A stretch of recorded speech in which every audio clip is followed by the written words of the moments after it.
Welcome, everybody, back to another episode of Wire2Wire Sports Podcast. I am the NFL genius, Gene Walzak, and in the upper left corner, I got Kent State's own, Cleveland's own, College, Cottrell. How you feeling tonight, brother? Feeling all right, got a bunch to get into, a little disappointed. My team's at home now, talking NFL playoffs, but I guess I'm ready for the rest of the show though. In the upper right corner, I got Scholastic Shally, Uncle Shally, rocking the new quarter zip, CSA approved. How you feeling, Yes, Mr. Shallcross? Good. I'm a little down as well as Cottrell because my team as well got, piped on national TV on Monday night. So it is, a little bit of a downtrodden mood for the show for playoff wise. Everybody's teams are done already. So, but we're still here, doing our thing. I'm not down at all. Not upset at all. I'm not. I'm happy. Let me tell you why I'm happy. Because if you don't have the right people, you're going to stop tricking yourself to believe that you do. If they won that playoff game and put together a good game and then lost a close game to Detroit, we wouldn't be making changes. At minimum, tomorrow you're going to see that Brian Johnson, Sean Desai, and Matt Patricia have been let go. At absolute minimum. So, I'm happy about it. I'm not going to argue with you. I think that what you got. I was going to say, out of curiosity, I think Desai is a no-brainer. I think Brian Johnson's also a no-brainer. But the slim chance they bring back Brian Johnson, how would you view that? So if they keep Nick Desani and Nick Sirianni and Brian Johnson, Brian Johnson would have to be a quarterback's coach when they're bringing in a new offensive coordinator. If the Eagles do not make a change on the offensive side of the ball, I will actively root against them the entire year next year. Actively root against them. That's not a joke. Guys, I'm not even trying to be smart when I say this. I don't think that Brian Johnson and Nick Sirianni understand what blitz beaters are. And that's like technical, like high school, bro. When you played high school football, you were taught that if a team is blitzing, run away from the defenders and create space. The worst routes that you can run for a blitz are little dig routes, stop routes, out routes. They're terrible because the cornerbacks get to react to the only motion that you're going to get. That's it. You understand? That's all they're going to get. They don't have to react to a secondary motion. Dude, run a freaking slant. Run away. You have a guy that runs a 4.3 40 on your team. They're running cover zero. This is their time to shine, Quez. Run across the field. I was so embarrassed watching that offense play football. Bro, the worst part of that game, and we'll get into that game, we're getting into everything, but the worst part of that game was the Eagles ran up 5 wide. 5 wide. That means 5 linemen, that's it. The Bucs ran a 6-man front. They didn't call a tight end in. They didn't call a running back in. So they have 6 men on the line of scrimmage. And you have 5. And they were floored that they got blitzed.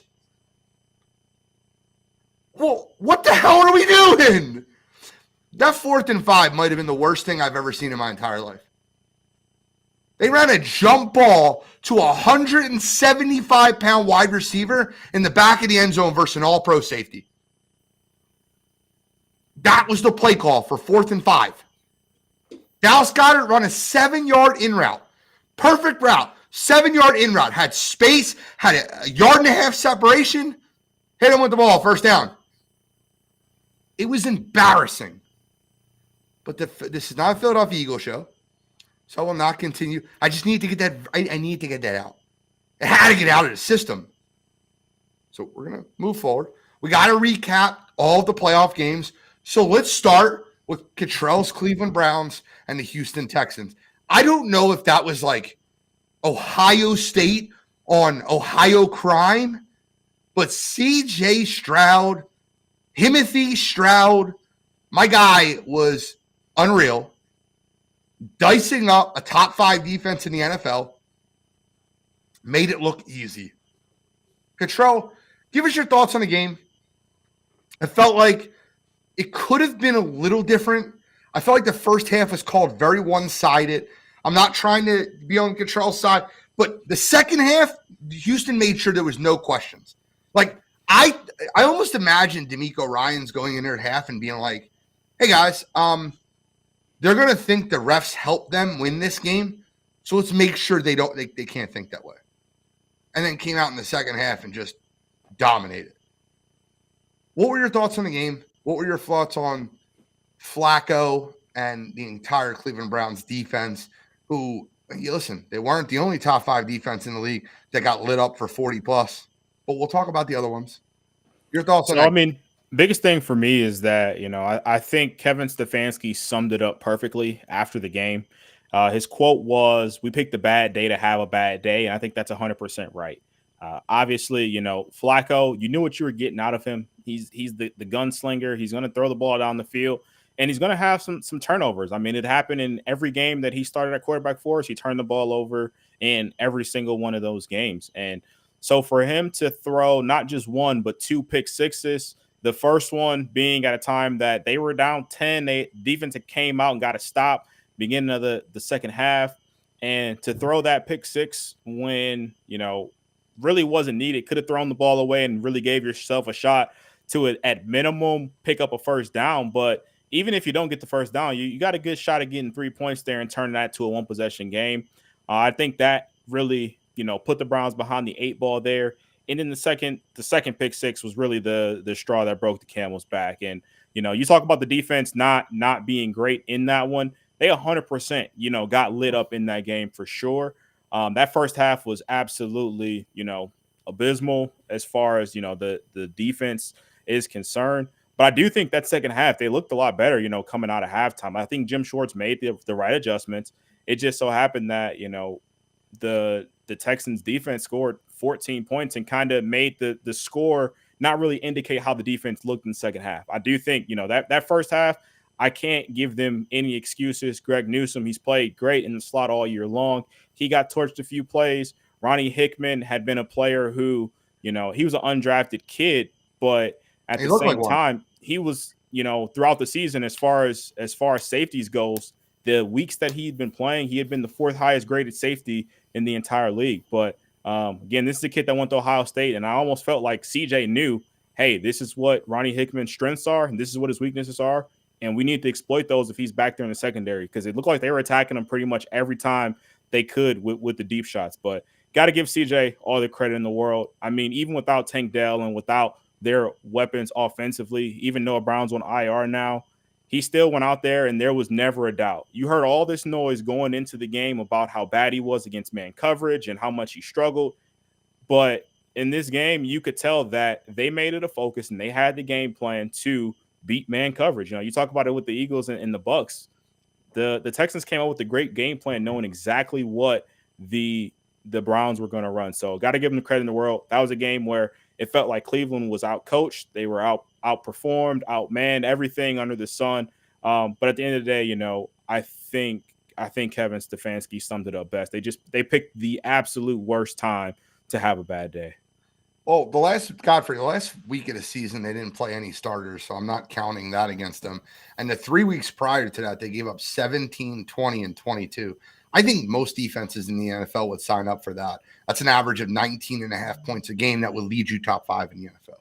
So that's what I don't think that they gave up a ton of points. But Shally, your thoughts on the Browns versus Texans? I don't know, man. Like, let me ask you a question real quick. And maybe do you think the Browns played that game differently because they were behind by 10? Because I'm not, guys, and I'm not here to just there's at least a 7-point swing on a terrible call. That game's 17-14, the Browns get the ball back. They could make it 17-17. It could be 21-17. the game gets played differently. I'm not saying the Browns would have won the football game, but like we texted in the group chat immediately. It was a terrible call to give the Houston Texans a first down. And then 2 plays later, what do you know? They get the holding call, and then they get the big crosser route to Dalton Schultz for the touchdown. It was a 4th down. They're off the field. Did you feel like that being down by 10 like was really a detriment for the Cleveland Browns team as a whole? Me personally, I would say no, only because I think they had the same game plan going forward. Even being down 10, I know you got to press and try and get points on the board. They were still in a position where they could have run the ball. They still could have, done whatever their game plan was coming out, and they were moving the ball effectively. The matter of the fact is that Joe Flacco threw a bad pick 6, and regardless of if the score was tied, if it was, the Browns do you think were he's up, throwing like that if the score's tied? I do. He had 40+ attempts in, the majority of the games that he's been at quarterback. So I don't think anything changes there. I just think that, they felt like that's where they could exploit that Houston team. You saw in the first matchup, they played Houston. Obviously, I know CJ didn't play, but Amari Cooper went for 265, and Flacco had 300+ yards. So I think they felt like they had matchup advantages within that Houston secondary. So I do think they still would have been throwing the ball as much as possible. But again, just picked a bad time to throw the 2 pick 6s. That's fair. Chow, your thoughts on the game? No, I kind of agree. I think when that call happened, I think it's early enough in the game where you're not ripping stuff out of the playbook and being like, hey, we're going to plan B already. I think it's, and to Cottrell's other point, which is true. I mean, they came out in the game throwing the ball. I think that's what they wanted to do. They were doing it with a pretty good success. They couldn't stop Houston. I mean, I think that was the most surprising part to me. I think you got to give Houston's offensive line a bunch of credit to really slow down that front 4 of Cleveland. Myles Garrett was quiet a lot of the day. They gave CJ Stroud time to throw, and that kid has announced his presence on the biggest stage. I don't think it was the surprise that for me that Houston won. I think it was the biggest surprise of the weekend in how they did it. I think between this and obviously the game we're going to talk about maybe next, but they look like a dominant team, and I think some of what Cottrell and Kevin Stefanski, I think that's spot on too. I think they picked a really bad game just to go out and have a dud. And unfortunately, being a professional athlete and, it happens. And sometimes it happens at the absolute worst times. And that's what happened in Cleveland this weekend. I still think Cleveland's a very good football team.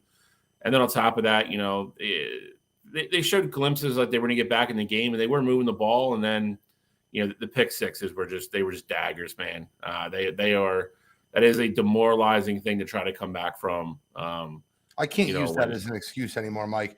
They haven't had Chubb since week 5. I get it. No, I mean, listen. Nick Chubb is however you slice it, a top 3 all-world running back. The dude's a stud, but they had at this point they adjusted enough and were playing really good football. They were still a lot of people's dark horse team to make a run in the AFC because of the defense. Yeah, Houston just showed up and outplayed them. And you have to tip your hat to them, and it sucks for Cleveland. It sucks for Cleveland because you have Chubb go down and then Deshaun Watson goes down. You pick up Flacco off the couch, and Jerome Ford was nice and spelling as being a backup, and and obviously they brought Hunt back, and and you go through all this and you bond as a team and you build all this momentum, and then like you said, you just kind of go out and have your dud game, and unfortunately it just happens in the first round of the playoffs.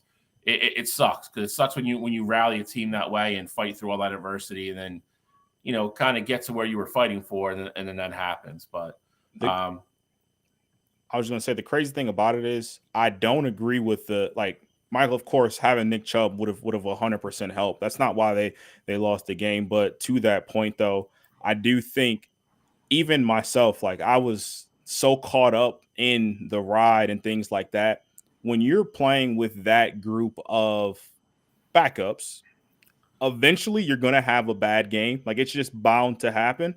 And I was hopeful that it wasn't going to happen there. I was hoping it happened, later on, or we could ride the whole train to having a bad game and someone else also having a bad game that same day. But this was something. I mean, it's just something that's bound to happen. You're going to have a bad game when you're playing with that group of guys with that many backups in there. But like you said, Bill, got to tip your hat to Houston. They came in with the game plan and they executed it flawlessly. All right, let's move on to the Peacock game. 23 million people tuned in to Peacock, the most streamed televised event ever. Still lost 10 million from the first game, though. I agree with that. That's a big number, man. But for them to get as much money, 16 million probably unsubscribed from Peacock already. Yeah, it's fair. It's still the most streamed game of all time, so got to give them credit where credit's due. We'll talk about the game for a little bit. I don't think anything happened interesting in the game that was something that I really wouldn't expect it already. I thought the Dolphins came into the game hurt. I knew the game was going to be one-sided for Kansas City. I think we all picked Kansas City on the show. And when we did that, I think we all understood 0-degree temperature, to his arm, hurt Dolphins wasn't a good mix. Anything surprise you? Because that game did not surprise me one bit. It was like the most vanilla ice cream game ever. Like I knew it was going to happen. I'm not going to say there was stuff in the game specifically that surprised me, but the one thing that I do want to give credit to, obviously, I do think that playing in those elements is a detriment to that Dolphins offense, but the way that Chiefs defense looked, like they played very good defensively. I'm not going to say it surprised me because they've been playing good defense, all season. It's probably the best defense that Pat's played with since he's been in Kansas City, which is, I think that's huge for him, especially not having the normal help that we're used to seeing him have out there at receiver. But I think the one thing that did surprise me, though, was the Chiefs defense playing as well as they did. I didn't think the Dolphins would be moving the ball phenomenally or consistently or anything like that, but I do want to just give credit to that Chiefs defense for sure. Credit where credit's due. Anything that surprised you, Shally? No, I wouldn't say surprise. I think it's like you said. I think that the end outcome, I think, was exactly what we thought it was going to be. I would say, if anything surprised me a little bit, I thought Miami kind of gave up on the run game a little bit too early. But other than that, I mean, it just gets to the point. I mean, it kind of like even, like we just talked about the Cleveland Houston game. At some point, you get too outmanned to where it becomes you just can't cover it up. I mean, debatably, they were down their three best defensive players. Those conditions were not great for Tua to throw the ball. I mean, some of the throws were hilarious. He takes his big wind up and then just kind of comes out like a puff ball and will go like 20 yards. He was having trouble gripping the ball clearly. And that's part of it's part of the NFL thing, man. I mean, it's you fight for home field advantage for a reason. Because if not, you might have to go play somewhere like that. That is a warm climate offense. And if they don't figure out how to start getting home field advantage, you look at a lot of teams, they're going to battle in the AFC for the next 5-6 years. You're still going to have to go to Baltimore. You're going to have to go to Cleveland. You're going to have to go to Buffalo. You're going to have to go to Kansas City. Those are not warm places in the winter. So I don't know if that's, I don't think you can get rid of a quarterback for that specific reason, but it's just another thing that goes against Tua. Is Tua the guy in Miami? Is Tua the guy in Miami? Yeah, why? No, I'm saying, is he the guy? No. I don't think he is either. I don't think so, but I think they've had enough success where it's going to be really hard. I guess the question becomes this. Who are you getting that is definitively an upgrade? Because I think that's the way you have to sell it. Because if not, I think if you look at, you led the league in passing yards this year, I believe. I think you look at it with the success they have, and if you say, okay, if you say Chubb doesn't get hurt and, Howard doesn't get hurt in this, maybe it's a different game and they don't falter down the stretch. It's tough. I mean, can you, Mike loves them. So, I mean, is it something as simple as Mike just saying, hey, we're getting ready to Tua, but who are you bringing in? And I think that's where it gets tricky. I think you could be able to say you're bringing in somebody that is a definite upgrade to Tua. Yeah. I mean, I 100% understand that sentiment, but The problem is you don't want us stuck, and I know we're going to go to this game here soon. You don't want us stuck being the Cowboys of the AFC. Like, you don't want that to be your ceiling where, your quarterback can play great, at times, but then other times you can't rely on him to go win you the big one. Like, It's fair. You even see situations like, Jordan Love. Like, I think, and of course it's the same game here, but Jordan Love was a guy who sat behind the guy in Green Bay. I know you don't have as much time because Tua is going to be due for a new contract here shortly, but I almost wonder, like, do you get the guy in waiting and just have him sit behind Tua for a couple years, and then once that time comes, you just give him the keys?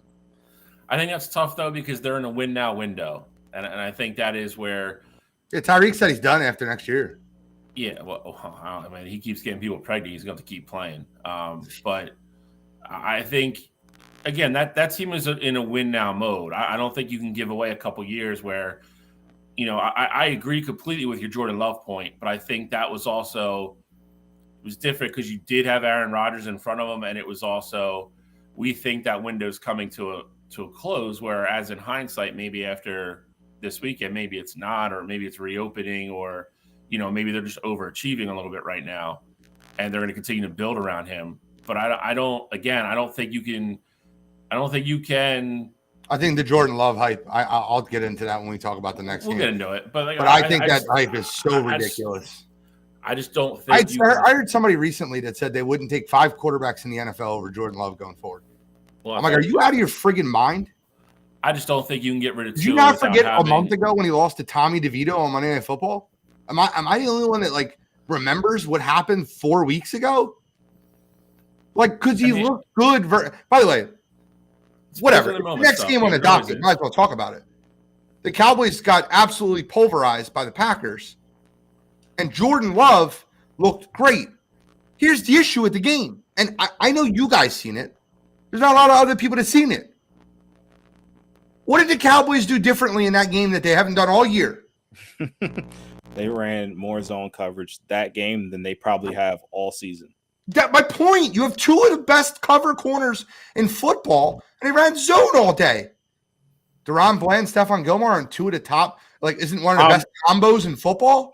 I understand the sentiment. I am so low on Deron Bland. I think you saw what Romeo did to him. I know a lot of it was in zone, but I think he is what we saw from Trayvon Diggs a few years ago, where he makes the good plays and he's gonna get the jump on stuff, and he could take any interception to the house. But he's also a guy who's gonna get beaten coverage every single time you hit him with a double move or you give him something that's not straightforward. So, not a big Deron Bland fan. I know he got all pro because of the interceptions and the touchdowns, but I don't think he was a top 2 cornerback. I know, but what we're doing right now is I literally just told you that an all-pro cornerback that had an all-pro year this year is one of the better cover cornerbacks in football. And we're getting off the topic that they ran man all year and they were top 5 defense just to argue over your opinion over an all-pro. That's not where I want to go with this, bro. They ran man. They run a matchup man. It's basically a zone man. Whatever zone you're in, you're picking up that man all year. And for whatever reason, they just switched it up versus a team that does not have elite wide receivers. You would think that would be the team that you'd run man against. I don't know, man. I watched that game, and Jordan Love made some throws that were great and they were awesome to see, but they didn't look like, to me, that looked like, I don't want to say it this way. They look lucky. Back leg, threw a ball up and hit a guy in stride. It didn't look to me like this was something he was doing all year. I've watched the Packers play all year. It looked like he had the game of his life. It didn't look to me like he was just this all-world cornerback. It looked like he was playing above his head. That's probably the better way to put it. And I don't want to trash the kid. I just don't think he's a top 10 quarterback in the NFL, and he's getting labeled 5 or 6 after that game. It's insane.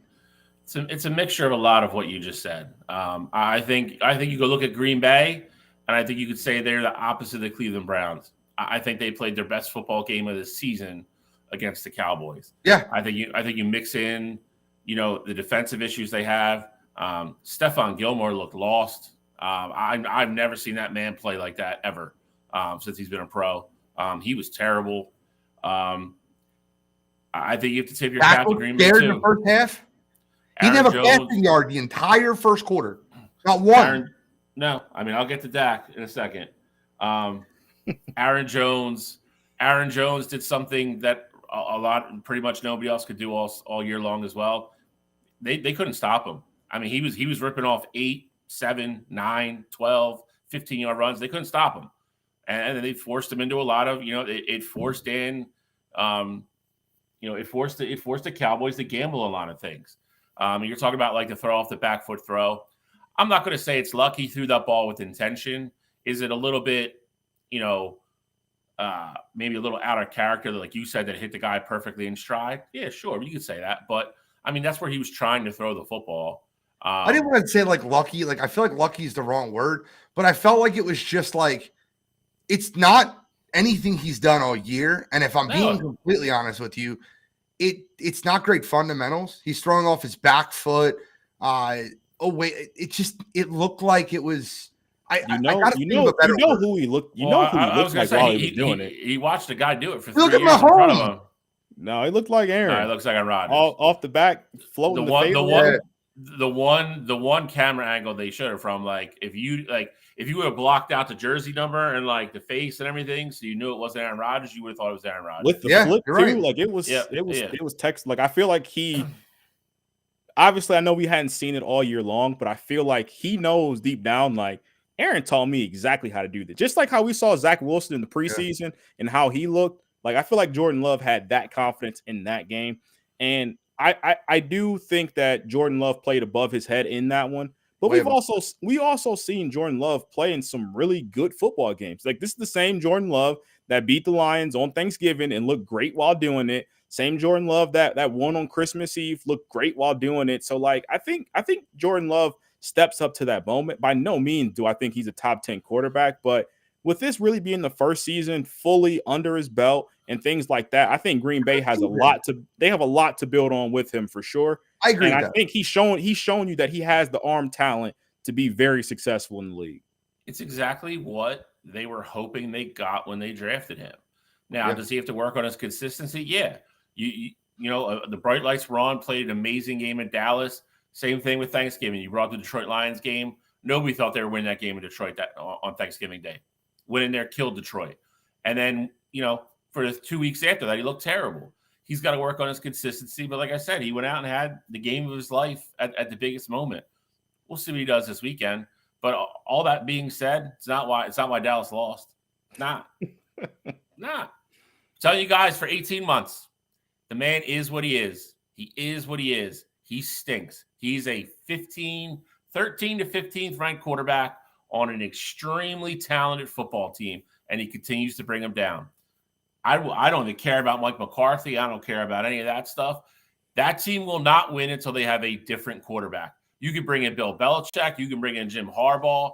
You can dig Tom Landry up. You can bring Jimmy Johnson back in. It's not going to matter. When the moment is the biggest, Dak doesn't shine. He falls apart.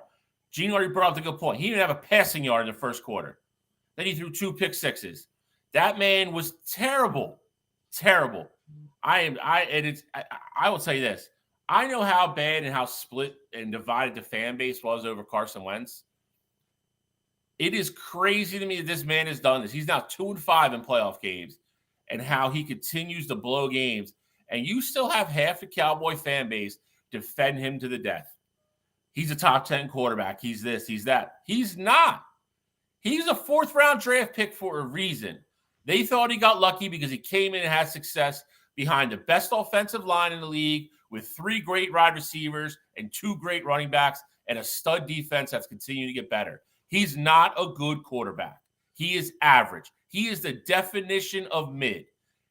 That team will continue to do what they do until they get a new quarterback. I don't care who coaches. I don't care who plays defense. I don't care who blocks. I don't care who runs the routes. I don't care about any of it. Dak Prescott is the person that needs to be replaced in Dallas. Not the coach, not the GM, not the owner, not the cheerleaders, nothing. It's Dak Prescott. He stinks. He is mid. That's it. He's proven me right again. You're right. But I can't put that game all on Dak.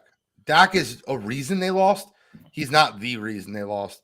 The reason that team lost that football game is because of defense that finished in the top 5 in the league played awful. And I mean terrible.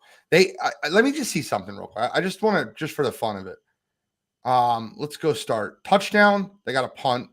Touchdown. Touchdown. Touchdown. Touchdown. Touchdown. They got a punt. Like, I'm not kidding with you, bro. This is literally the play chart. I know. I watched the whole game. How does that happen? Now, granted, some of the drives were shorter. Like one was 93 yards. 10 plays, 93 yards to go up 20-0. Talk about a kick in the teeth, right? And then Dak throws the pick 6. But then you get in the second half. Dallas comes down, kicks the field goal, makes it 27-10. They go 5 plays, 75 yards, touchdown. Then Dallas comes down, scores a touchdown. They go 3 plays, 75 yards, touchdown. Like, I get it. I think that the biggest difference in the game was the Cowboys' defense looking absolutely awful. The biggest momentum swing in that game was when they could have got it to within 1 possession at the end of the first half, getting the ball in the second half, and he threw that pick 6. That was the game. When they went up 27-7, that was got it to 20-7. It was 20-0 when he threw 20-7. They get the ball in the second half. Yeah. Come out, you score there. I get it. It's 1 possession game. It's a completely different game. They're going to call the game differently. Jordan Love's going to feel the pressure. Jordan Love felt no pressure in that game, and that's part of the reason why he could play the way he did. He could throw the ball over them because they were just never close. And I think the other point too is that Jair also had an interception before that as well. So it's not like, Dallas defense obviously played terrible, but you hand them 7 points and then you essentially hand them 14 points, because I know Jair's ultimately didn't get called a pick 6. They say it was down by contact, but having the Packers be that close, the way that defense was looking anyway, like, that's basically gift wrapping 14 points there. So I think Dak was the start of the problem. Second half, he got his shit together and he looked like an NFL quarterback. He looked like how he looked throughout the regular season. Because the pressure was off. And I firmly believe that. Like, the pressure was off. They were down 20 points. He's like, I'll just go out there and spin it. But, like, when the pressure was on. It was too late. 100%. It was over at that point. Game was over. All right, well, we can't listen, as much as I'd like to take the whole show talking about how Dallas Cowboys have faltered, we'll talk about coaching at the end of these playoff things and see. I think that Dallas and Philadelphia might be looking for new coaches, whether they be coordinators or head coaches. We'll find out in a couple of days. I do want to move on to the Sunday night game, which was the game of the wild card weekend. Matthew Stafford, Puka Nacua. They're going to be good for like 10 years, man. Well, Matt Stafford doesn't have 10 years in him, but like, there you go. But Matthew Stafford and Puka Nacua is a combination that looks a lot like Matthew Stafford and Calvin Johnson, Matthew Stafford and Cooper Kupp. Puka Nacua, if he can stay on the field, that kid's going to be an elite wide receiver if he keeps a quarterback like Matt Stafford around, because that combination looked incredible. I don't want to take anything away from Detroit. That atmosphere was insane. I loved it. I loved playoff football at Ford Field. I cannot, in a million years, understand how so many things went wrong on one play to Puka Nacua and none of them got called. That was the game, man. I'm not blaming the referees, right? Because I kind of am. You watch that football game and you see that, what was it, like a 3rd and 14 play, and he threw the ball to Puka, and there was holding, and there was defensive PI, and there was a freaking late hit on the quarterback. It was insane. Nothing got called. I felt like Detroit came out on that game on fire. Their offense couldn't be stopped. The Rams were matching them. Second half, defenses took over, man. They took over. And I felt like that the Rams got that game kind of taken away from them. I really do. Like, I love Detroit, and I'm kind of rooting for them. Them in Buffalo, give me a team that's never won the Super Bowl. I'll watch those two play the Super Bowl. I'm with it. I don't think they deserved it. Am I wrong?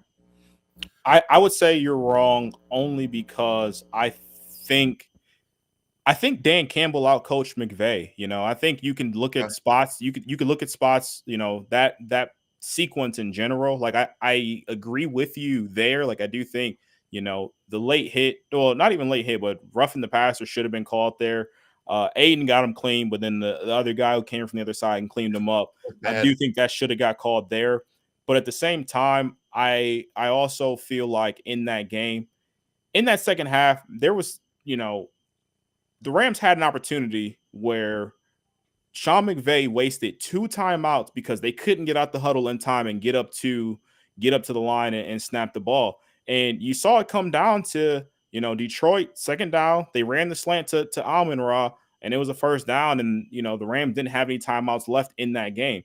And it's just other plays like that situationally where, I didn't necessarily love the play calling. It seemed like, McVay didn't have anything for Aaron Glenn's defense in that second half. Aaron Glenn clearly went into halftime, made his adjustments, and McVay couldn't scheme anything open. And this was a Lions defense that had been struggling in the secondary pretty much the entire season. So I put a lot of the blame on McVay. I think the Rams should have scored more points here.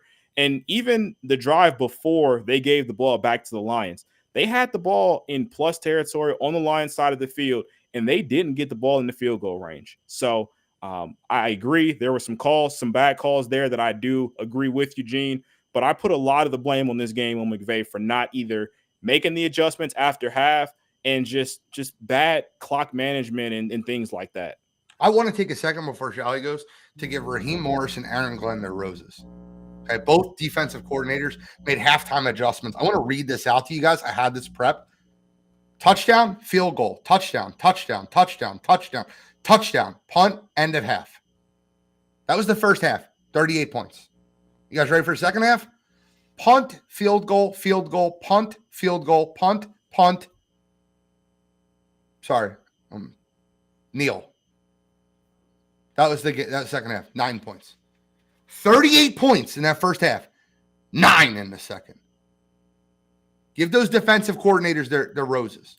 They made a great halftime adjustments, and I agree with you. I think Dan Campbell Ben Johnson having the moxie to call those 2 passing plays, the one to Montgomery and the other one to Amon-Ra St. Brown, that won the game, right?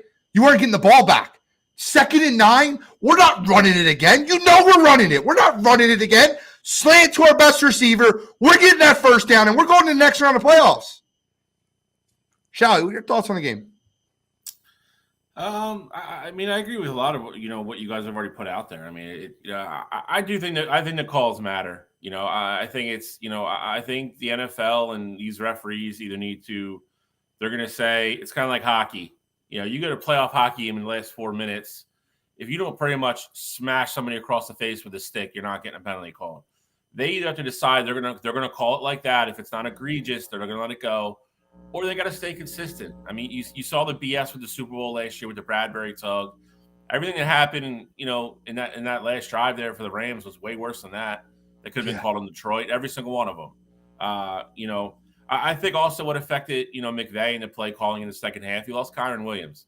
They lost a little bit of faith in in the running game after he broke his hand. He actually had surgery today. So it's I think that factored in a little bit as well. They got a little pass happy.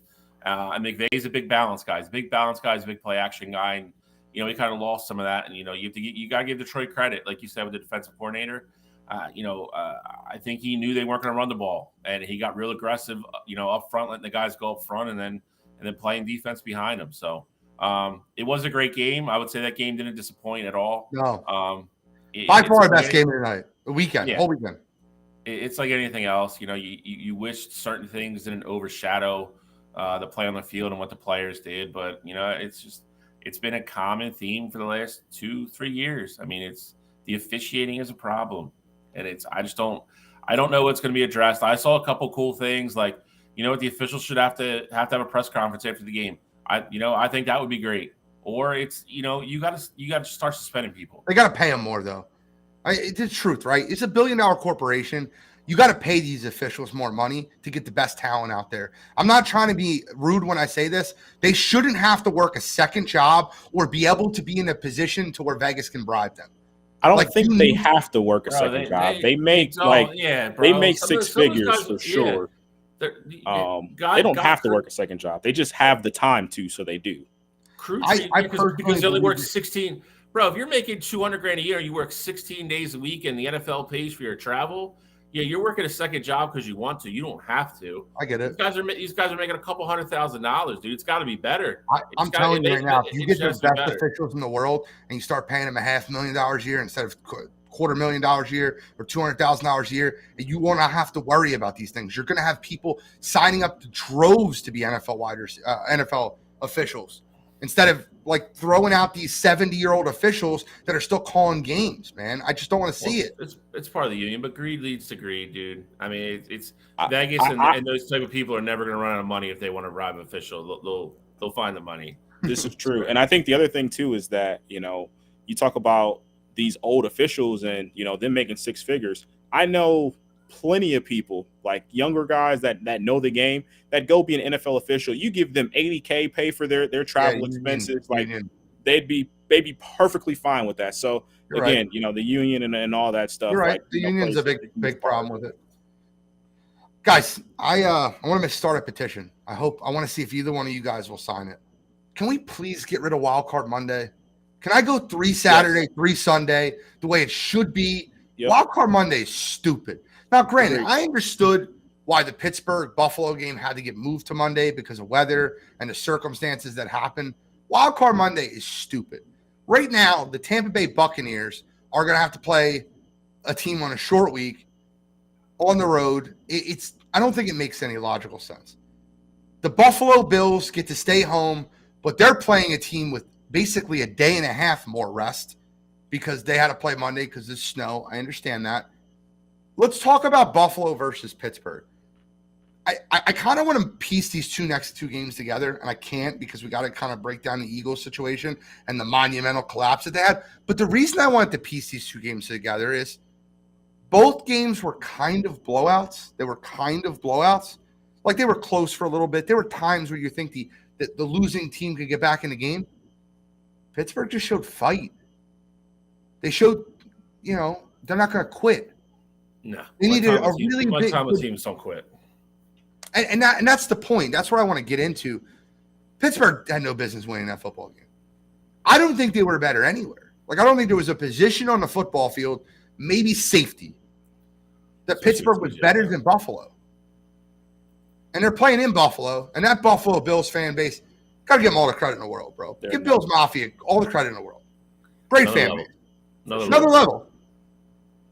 The way they shoveled out that stadium, you got guys with no shirts on sliding down the rails and sleds like it was insanity. They left snow in the visitors' bleachers. Like, it's just great. I love the Buffalo Bills fan base. And the best part about it, too, was that after you got your tickets, they said, hey, it's open seating. So if you get to the stadium first, there was some parts of the stadium that were blocked off. But for the most part, you get to the stadium first, you pick where you want to sit. Like, that is awesome. First time it's ever happened in the NFL, ever. Like, that is credit too, man. That field was in perfect shape for that game. You got to give those guys credit. I mean, those guys pretty much worked 2 days straight to get that field ready. And I don't want the awful conditions. And I don't want to take too many. Like, I'll take the only shout I'll take is, and I'm shocked none of you guys are using it, is the Buffalo Bills not paying the people to remove the snow more than $20 an hour. Like, basically gave them $20 an hour and a hot dog. Or like we being for real right now. Like, that's what you were paying people to come shovel. Oh, well, we'll provide the shovel. What? Whatever. I don't want to get too far into that. But I knew what was going to happen in that Buffalo-Pittsburgh game. We have games to preview. I don't want to waste that much time here. Any thoughts that you want to add to that game before we move forward? Because we're going to preview Buffalo in a minute. The only thing that I want to add in, because I keep seeing it on Twitter and I'm tired of seeing it, Josh Allen did not do a fake slide against the Steelers. That was not a fake slide. It's not even close to being a fake slide. You could even see it after he made the stutter step. There was a defender from the Steelers that flew in and just completely whiffed on the tackle. No one thought he would slide in there. It was just awful defense by the Steelers, and I'm tired of seeing it everywhere on Twitter. Anything you want to add to this game? No, I mean, I think that it's another game that kind of went exactly how we thought we were going to. Buffalo was just better. Pittsburgh was, I'd hate to say it, happy to be there. Played tough, typical effort you would expect from a Mike Tomlin team, missing their best player in TJ Watt. They went up there and did their thing and played hard. And, Buffalo's just hot right now on top of everything else. So, it's that game was pretty elementary.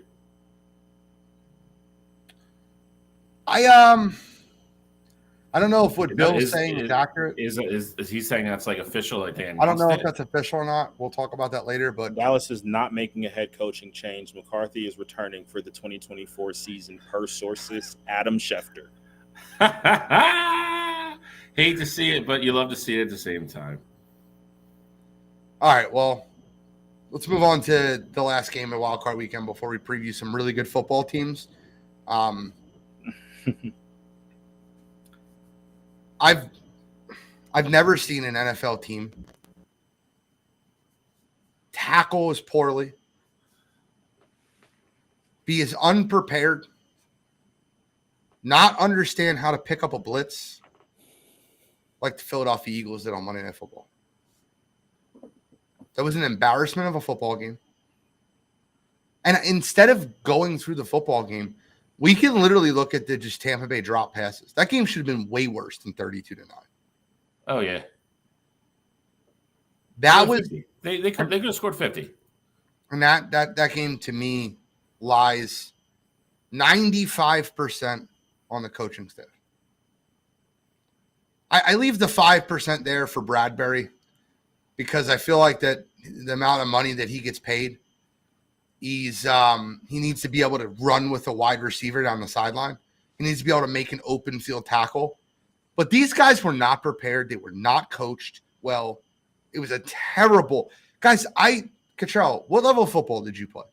I know you were friends with – high school football. Did you remember your high school coach? And I played freshman football. I didn't play anything above that. Do you remember your high school coach explain to you what a blitz beater was? Yeah, we definitely had our fair share of them. I don't want to be rude when I say this, but and I'm not like this isn't like Gene could beat Ronda Rousey in a fight. I could have coached a better offense than Brian Johnson did Monday night. That was brutal. Guys, it doesn't take a genius to see when there's 5 wide receivers and the Bucs have 6 people on the line, you got to pull somebody in for protection. Like, what the hell are we doing? They're running friggin' go routes. First cover 0. Well, I mean, there's 2 parts to that. It's either A, like you said, you have to bring somebody else in to match numbers, or B, Jalen has to check into something that has hot routes in it. Not, hey, they have an extra guy, we're not going to block it, and you guys are all going to run 12 yards downfield before you turn around and look for the football. One of the 2 have to change. One of them.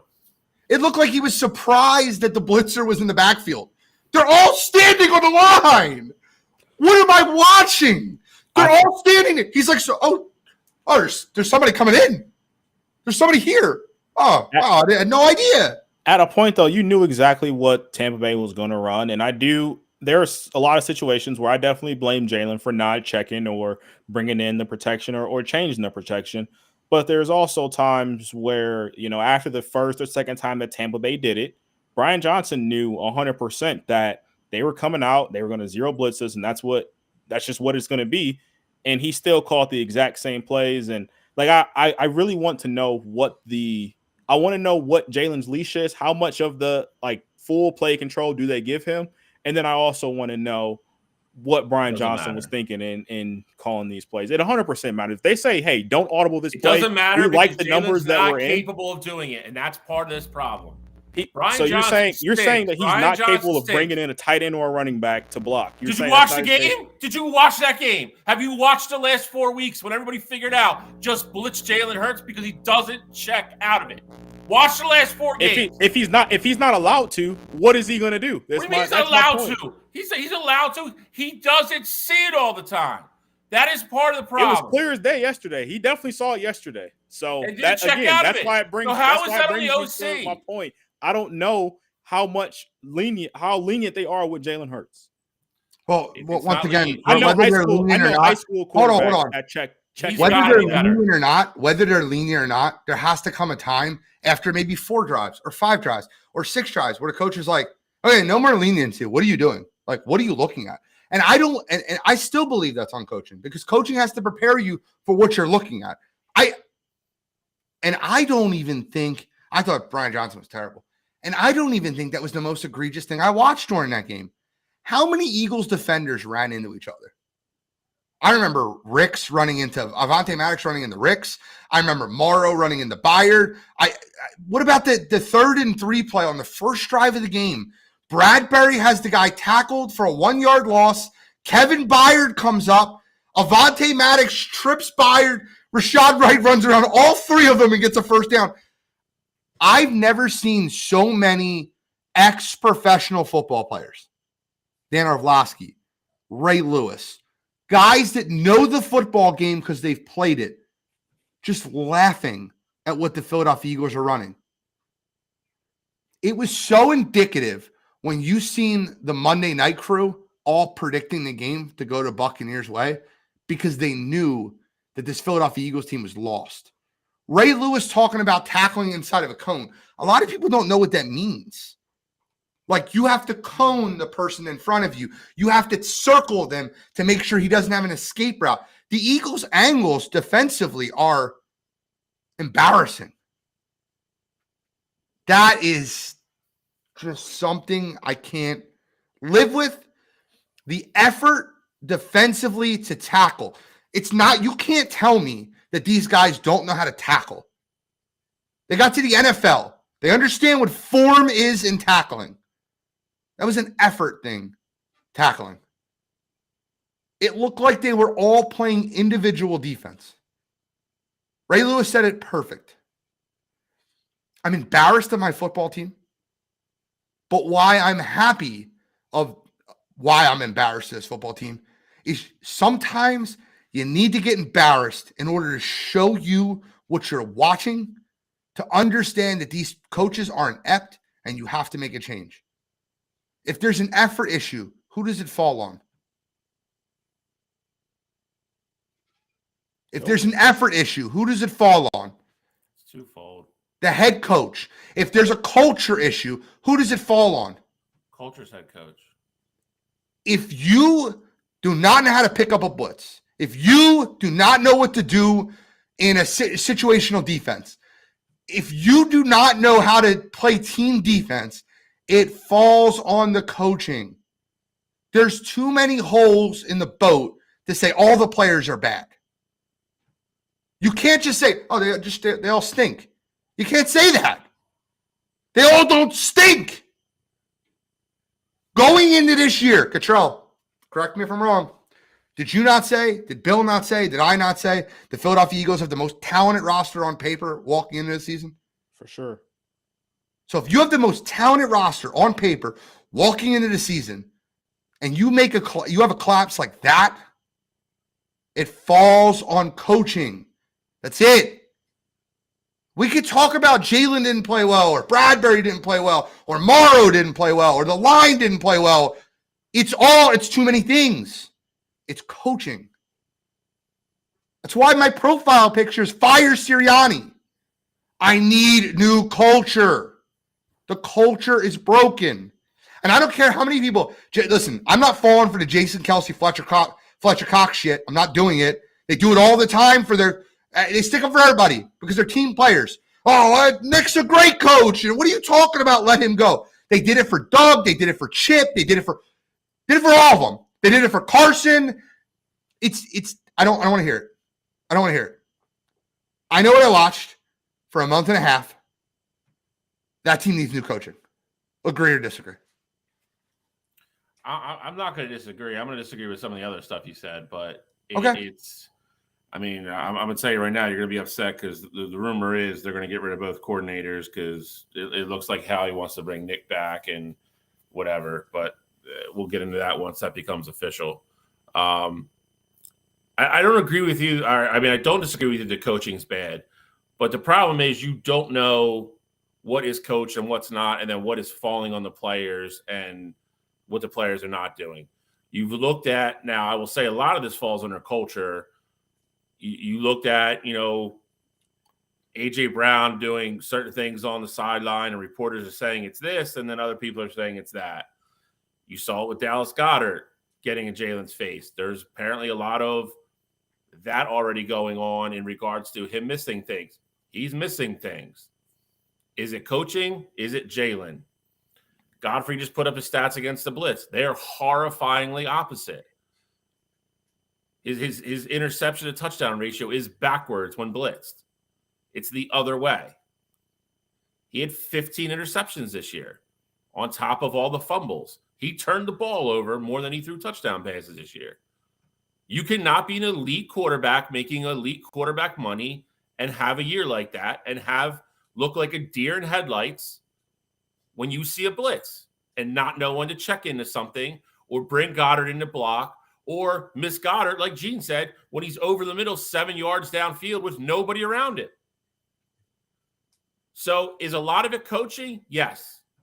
A lot of it's on the players. I'm not blaming Nick Sirianni for James Bradbury playing like a pussy on Sunday or Monday. I'm not. There has to be effort. There has to be heart. There has to be pride. It has to know that you're playing football, which is a physical freaking sport. And when you hit people, it hurts sometimes. That's why you get paid $20 million a year. That's part of football. If you don't want to do that, retire and go home. You're not playing in this city. You're not going to play in this city in front of these fans playing that way. A lot of it's coaching. I think we all agree the coordinators stink. I think we can all agree how important Shane Steichen and what's-his-face were last year. I think we can all agree Nick Sirianni's got a lot of holes in his coaching. A lot. I don't think he deserves to be back here next year. I don't. But I'll tell you this. I think you saw, I hate to say it, I'm not saying we're there yet because he didn't have a terrible year, but Shane Steichen was really important to Jalen Hurts. 100%. Really important. What's really the important. The coach. Really important. Yeah, but it's also scheming things open. Yeah. Jalen is still right, but Jalen is still a one-read quarterback. You can't expect your OC to scheme somebody open for the first look every single time, and that's still what Jalen is. And it got exposed this year. Jalen looks at his first thing. If not, he goes to the right or the left, or he takes off. That's not elite quarterback play. We got away with it for a lot of other reasons for the last 2 years. Brian Johnson stinks. He's going to be gone, and that's fine. And good riddance. I'll pack your shit. I hope he does for Ohio State. No, don't say that. Don't say that. So what are you about to say? But I was going to say, I mean, you see the clear difference in OC makes. Like, just look at the other conference. You saw what Josh Allen looked like when Ken Dorsey was on the sidelines, and then literally they fire him, and we're thinking that he's the scapegoat here. And then you see what Josh Allen looks like when Joe Brady's back. And then you saw what Josh Allen looked like when Brian Dable was there. So clearly, an OC that is there that can help their quarterback definitely matters. It's a night and day difference from how Josh Allen looked with Ken Dorsey versus how he looked with Joe Brady. We're talking about the Bills not making the playoffs, and he won't be the same without Dable. But now they got Joe Brady there, and he's looking like the quarterback that we saw a couple years ago that was battling Mahomes in the playoffs. So I do think your OC matters, and you need to bring in an OC. Regardless, this isn't me saying Jalen doesn't have his deficiencies, but you have to bring in an OC that's going to work with the quarterback to work through those issues. So I don't disagree, but the difference is here. Even when Josh was struggling, watch how Josh was playing. Josh was still sitting in the pocket. Nobody was getting open because the play calling and everything else sucked, and then Josh was forcing balls into places he should have or doing stupid stuff like that. but Josh was still progressing through things like a quarterback. Jalen's still not doing that. Here's the problem, though, Bill, and here's why I have to have Sirianni fired. Here's why. Okay, I'm with you. Go on. Bye. Well, follow me, because if you replace the coordinators, this is what's going to happen. They get plucked again. Bingo. Let's just say we replace the coordinators with good coordinators, and the Eagles' offense looks great next year. How long do you think that coordinator is going to be here? You're literally putting lipstick on a pig. You're putting a Band-Aid on a bullet hole. It doesn't work. I get it, but every team has to do that, dude. That's not that. Exactly. Hold on. Kyle Shanahan. But my point is that Kyle Shanahan is an offensive guy that went to become a head coach. Nick Sirianni's not that, and we knew he wasn't that. But even defensively, though, you look at like they lost Saleh, they lost D'Amico Ryans, and like every guy they bring in, they still have like the defense still looks the same. I get it, dude. I get it. But they brought in Steve Wilkes, who's another great defensive guy. And look at the goddamn defensive roster, too. You can't use San Francisco as the example, dude, because that roster's let's use McVay as the example then. We're talking about teams with good coaches. Like that's why you have to use those exambles. Okay. Look at the Rams last year. When everybody was hurt, they got healthy this year and they made the playoffs. Everybody wasn't hurt last year, dude. Cooper Kupp was out the entire season. Matt Stafford was out the back half of the season. That's nothing to do with the defense. When you have no quarterback play and you're not holding the ball on offense, I'm not talking about results, dude. The defense they were still torched before all that happened. Look, we got to move on because we have playoff games to preview and then we have 2 more topics. So let's get into our divisional round. We got opening Saturday afternoon, the Baltimore Ravens. They, 1 seed is beautiful to you, right? You get the extra day, you get the extra week of rest, and now you're going to get the extra day of rest if you win this football game. The Houston Texans are going to travel to Baltimore to take on the Ravens. The spread is 9.5. Baltimore has been waiting for this playoff game, but I got news for you guys. The last time the Baltimore Ravens were a 1 seed, they were a 10-point plus favorite over the Tennessee Titans in M&T, and they laid an egg. Can Lamar Jackson get it done against the D'Amico Ryans-led defense, C.J. Stroud-led offense? I think this is one of those really interesting games. I'm not saying that Houston goes in and beats them, but I will be shocked if Houston doesn't cover this 9.5. I think this is a football game, guys. I think Houston goes into that game and plays them hard. I think C.J. Stroud plays well. I think D'Amico Ryans is a defense set up to limit Lamar Jackson. I really love the Texans plus 9.5 this week. I agree with you on that. I think it's a lower scoring game than people think it's going to be as well. I think the thing that scares me a little bit is Houston got away a little bit with having a lack of, like, I'll say, a run game against Cleveland. Because they had so much, success through the air. Baltimore is equipped to kind of take Nico Collins away or at least limit what he does. That's where I get a little concerned for Houston. I agree with Gino. I think this is going to be a physical, trash-talking, great type of football game. I think this is going to be a really good game. I'm with Gino on this one as well. I think Houston plus 9.5 is a great bet. I think Baltimore's still the better team. You saw the news late tonight that they activated Mark Andrews, so it looks like he's going to play. That's incredible. So they get a weapon back there, But I'll say this, man. You watch Houston play, man. I don't know if anybody saw the clip, with D'Amico Ryans talking to what's his face, right? Like literally the linebacker right before they went back in the game. And he's like, if you see this is where Joe is 100% going with the ball. Like, be ready. It was right there to pick it. I mean, those guys love playing for D'Amico. The Kirksey conversation? What? Was that the Christian Kirksey? No, not Kirksey. No. He was talking to Harris, the guy who picked the ball off. Oh, okay. He literally came off the field, like, grabbed my helmet. He's like, come here, like, talking to him. Told him exactly what he's going to do, and he did it. It was just nuts. D'Amico Ryans is a great football coach. Everybody, on the show last year couldn't have, spoken any highly about him, how great it was. A great hire for Houston. This is just more proof in the pudding right here. Nobody thought they were going to make the playoffs, and they're going to Baltimore. And I think a lot of people think they have a chance to win the football game. So I'm excited for this game. I will say that this is one of the more exciting games for me this weekend. I agree. I think there's not a lot of good games. I really don't, but I think this is going to be a good one. Control, what do you think about this one?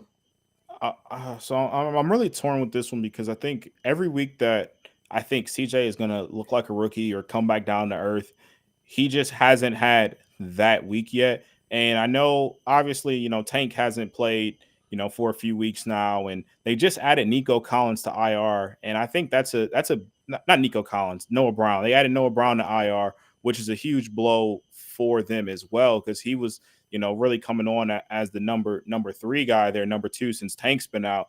So I just feel like eventually, like something has to give with that team, and this team has to look where they are because, again, like Bill said, no one expected them to be where they are right now, 10-7, winning their division in the second round of the playoffs. So I think the most important stretch of this game is going to be the beginning. I think if Texas can come out and put up points on the board while Baltimore is still adjusting to that rust and having that week off, I think that'll do numbers for them. I think they can, come out and maybe steal a game.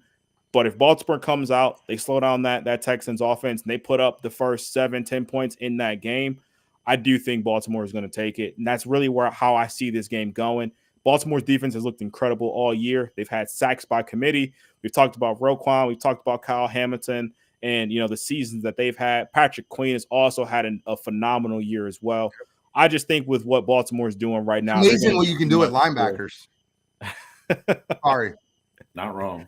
I think Baltimore's just going to be a little bit too much at home for the Texans. I got a 23-17. I like 23-17 Baltimore. I think you get them on the hook. I like 26-17. I get it. I'll go 24-17 Baltimore. All of us have Houston covering, which means Baltimore by blowout. Next game on the docket. Baltimore by 40. Now, this is the game I think that's the blowout of the week. And I was wrong about the Packers last week, and I'm going to go right back on my ledge. I'm going to go right back on my branch. I think that the 49ers absolutely annihilate Green Bay this week. And I'm sorry, Brett. I love you. You're one of my favorite people in the world, and I was wrong about your team last week, and I'll stand up here and admit it. I think Jordan Love is getting way too much hype over that football game. I don't think he's a top 10 quarterback in football. I think the 49ers team is just built different. I think the 49ers roll in this one. I don't think this game's close. I got a 35-13 San Francisco. I'll go 38-13 San Francisco. I think the same thing. I think they get up big, and I think they coast. I think Green Bay, they had their big emotional victory, and they're feeling great. They're going to play a different animal, a well-rested, healthy animal in San Francisco. Very aggressive, good corners. They're going to get a lot of pressure on Jordan Love. And then I think obviously Green Bay on defense is going to see something completely different than they saw last week. They're not going to get that out of Brock Purdy.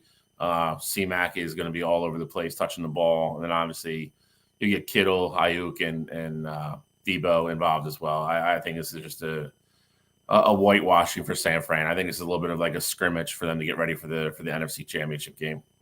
I fully disagree with both of you guys in this one. I do think this will be a game. I like San Fran to win, but I think it's closer. I'm going 31-23. I think Green Bay is within one possession. And, I do think last week, again, Jordan Love played above his head. But I also think Jordan Love is a gamer. I think this Packers team, they're playing with house money in a sense. For them to just go into Dallas and, be as confident as they were, I think that says something. I think they're going to go to San Fran where weather's probably not going to be an issue. And I think they're going to go and try and do the same thing again. That San Francisco defense, just like we talked about Baltimore, they've been off for a week. So they got to get back into the groove of things here. And I think Jordan Love and Matt LaFleur, big fan of Matt LaFleur, by the way, as well. I think he's going to put Jordan Love in great positions. They got to stay consistent with the run game, and they got to find ways to not put Jordan Love behind the sticks as much in those obvious pass downs. But I like it to be a one-possession game, but I like San Fran to win. Okay. Don't need to stay on here too long. I think that we can move to the Tampa Bay Buccaneers at the Detroit Lions. This game I find very easy to pick also because I don't think the Buccaneers are that good. And let me not be rude to the Tampa Bay Buccaneers. They wiped the floor with Philadelphia. I just think Philadelphia is a beaten and broken team. I think what you're going to see when you see this football game is the public overvaluing the Tampa Bay Buccaneers. And I think that the Detroit Lions have the recipe to be able to beat this football team. They're going to play hard-nosed football, and they're very good against the blitz, particularly at home. I think Jared Goff pieces them apart. I like the Lions in this one. I think the Lions win this game. Let me go. Here we go. 27-13. I'm going to go Lions to win as well. I think this game sits right around the spread, though. I really do. I do think Tampa has enough weapons offensively that I think they can give Detroit a little bit of a, they can stay competitive and they can move the football. I think at some point you just have to tip your cap to Baker and he's playing good football. I mean, it's I don't think he's going to go in here and lay an egg against Detroit. Detroit is susceptible to the run. I think you'll see a lot of Rashad White. And I think to Gene's point, I think you're going to see a lot of the run from Detroit as well. They're going to run the ball against Tampa Bay just like the Eagles freaking should have, and they didn't. I think you're going to get a lot of David Montgomery. I think you're going to get a lot of Jahmyr Gibbs. And they'll mix that up with play action, and let Goff hit, St. Brown and all those guys, and take their shots when they can. But I think this is a game. I think it's a little bit closer though. Like I said, I'll go somewhere along the lines like 31, 24, something like that. But I think Detroit pulls it out at home. But I think it's a good game. Like I said, with Mike Evans and Godwin and those guys, I think they have enough weapons to exploit certain things that Detroit doesn't do well defensively. I think Tampa hangs in this game. I really do. We're having a little bit of an issue seeing the Facebook comments. I do want to let you guys know. I want to read some of those comments out because there are some really good ones. Brett Gardapi says 31-25 49ers. I think Love shows out again, but the 49ers are favored for a reason and deserve to be. Alex Elmore says, of course you do, to Cottrell, saying the game's going to be close. Tiny says, if I hear one more person say the Browns did Baker wrong, 2 other teams got rid of him as well. Justin Louder says, Bucks win, mark my words. Kyle Edwards, Lions better not let the Bucks hang around. And Derek Dempsey says the Eminem's going to be dancing again. So I agree with that. I think Eminem will be dancing again. I like the Lions. I like the Lions big in this one. I think this Buccaneers team is, they had the right opponent. An Eagles team that is, struggling to find themselves. And, I think this Lions team will show that Buccaneers team exactly what they're about. This is a match that happened earlier in the year, and the Lions held the Bucs to 6 points in Tampa. I think this is a game where you're going to see Dan Campbell exploit their matchups here. This was the first game back that Amon-Ra St. Brown had when he came back from his injury, and he had a lot of success in that one, and he was kind of on a snap count. So I got the Lions big. I think 31-13. I think this is a game where you see Baker Mayfield throw a couple interceptions in this one, and I think they ultimately have to get away from the run because they get down early. So I don't think they're going to have that success in the running game against the Lions. I like the Lions big, goes to the NFC Championship game. As my favorite segment, tickets as low as $89 at M&T Bank. Tickets as low as $176 at Levi Stadium.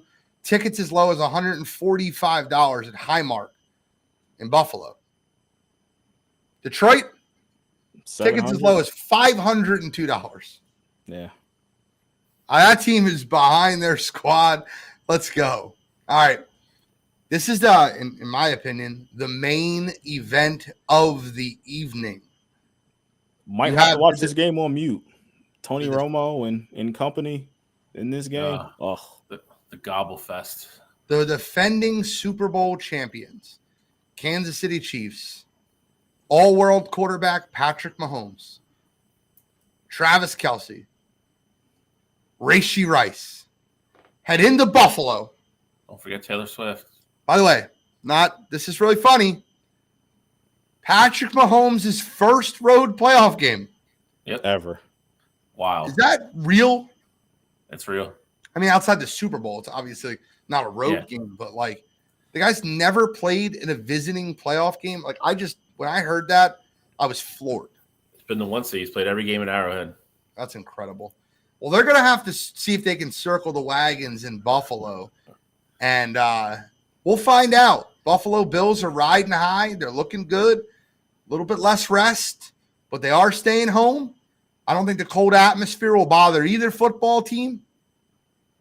This is going to be one for the ages again. Just like last year. Mahomes versus Allen. What do you like in this one, Shao? I'm gonna go with the Bills. I think this is. I think they're the hotter team. I know Kansas City won last week. I wouldn't call it impressive. I'll put it at that. And they haven't impressed me probably about a month and a half. I don't think they're playing normal, great Patrick Mahomes, type Chief football. I wouldn't say it's necessarily on him. I think it's a supporting cast, a lot of which we've talked about, numerous times during the course of the season. I think Josh finally finds a way to get it done. I think Josh finally beats his nemesis, when it matters. I think that place is going to be nuts on Sunday night. I'm going to go Bills in a squeaker. I think it's another classic, just like it was last year. I'll go 30-27 Buffalo.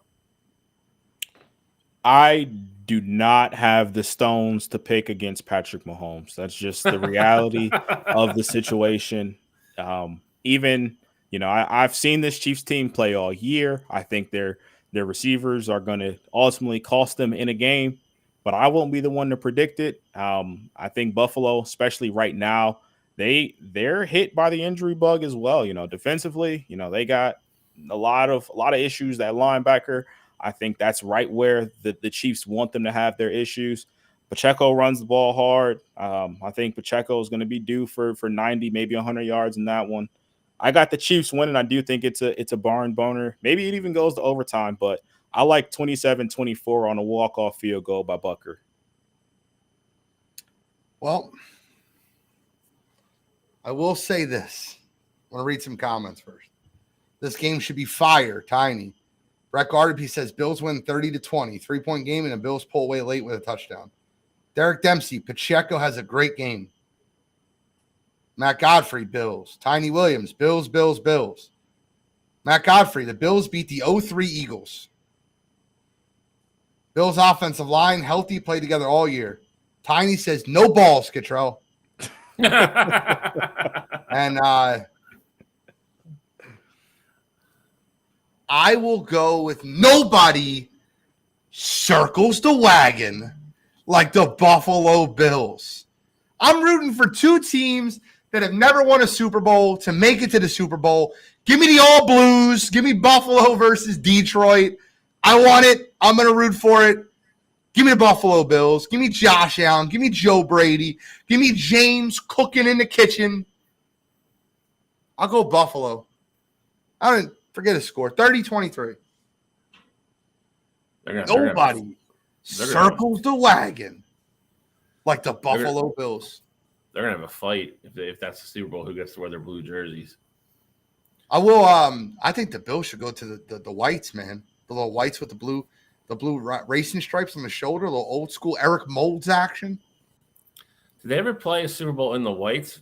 I know that because I know the Norwood game they were in their whites in that game. I think I have to go back and look.